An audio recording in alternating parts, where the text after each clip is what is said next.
আসসালামু আলাইকুম। এখন এসেছি অপূর্ব কাঁকড়া বিচে আপনাদেরকে কাঁকড়া দেখাতে। মানে যেই কাঁকড়ার নামে এই বিচের নামকরণ করা হয়েছে কাঁকড়া বিচ।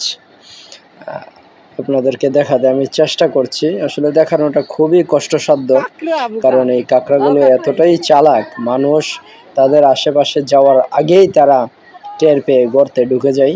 তাদের প্রত্যেকের একটা একটা করে গর্ত থাকে, গর্তের ভিতরে ঢুকে যাই। এরপর আপনাদেরকে দেখাতে আমি চেষ্টা করছি। আর আমার ক্যামেরার রেজুলেশন খুব বেশি ভালো না হওয়ার কারণে স্পষ্টভাবে দেখাতে পারিনি হয়তো। আসলে আমি ব্যর্থই হয়েছি। আপনারা যদি এখানে আসেন তাহলে স্বচক্ষে দেখে নেবেন।